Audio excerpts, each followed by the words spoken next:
Forthcoming memorial service of His Royal Highness the Duke of Edinburgh looming, there truly is only one person, according to a very good source, that could persuade Her Majesty the Queen to attend in person. And who is that person? Hi, good morning, Neil Sean here in the heart of London. What a day, eh? Hope you're all keeping, you'll notice I've got the jacket off as well. It's that warm, yes. Finally, we've got a bit of summer. Thrilled. Well, no, actually spring, but I'm going ahead of myself. It's spring, isn't it? But lovely to have your company today. Thank you so much for joining me. Actually, also a couple of quick sound bites as well. Don't know if you've seen these stories about William and Kate in the Caribbean and basically how, you know, they're being attacked for colonialism and all that sort of stuff. Don't believe what you read. You know, it's as ever the negative few that want to get on TV to get their point across. Some rapper decided that he wanted to get his point across and popped up on a little watched breakfast show over here called Good Morning Britain, and that's really escalated into a bigger story. They are being welcomed out there. The tour is a success.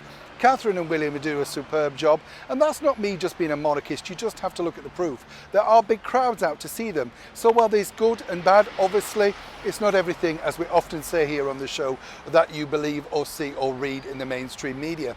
But back as also to your other breaking royal story of the day, you may, of course, have recently heard that the former royal, His Royal Highness, Prince Andrew, also the Duke of York, will be attending the forthcoming memorial of course, his late father, the Duke of Edinburgh. And as we've said here on the show previously, rightly so, you know, whatever has gone on, you know, it really is a situation of a family matter. He is now a private citizen.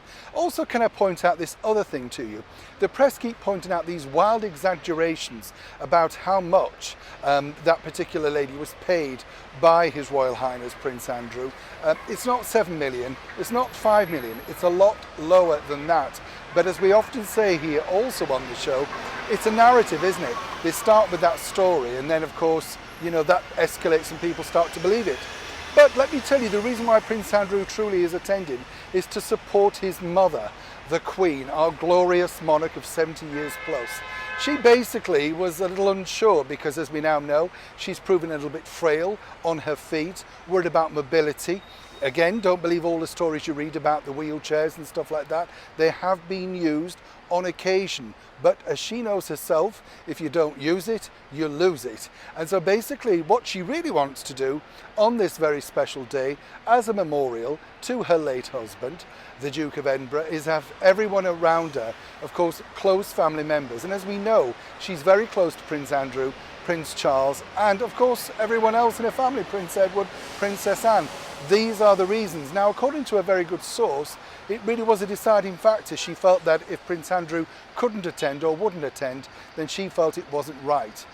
All mothers stick up for their sons. I should know. I've got a wonderful mother myself, and to all the mothers out there, I applaud you for doing that, and of course for our gracious Majesty the Queen. So if you're wondering exactly who finally persuaded Her Majesty the Queen to attend, God willing, unless there's anything else that can go wrong really for her this year, it's been a terrible year, then let's just all be thankful at least for Prince Andrew being able to persuade her to attend what will be an historical event surrounded by lots of love, close family, and no doubt spectacular friends. As ever, when I know more, you'll know more. Neil Sean in the very heart of London.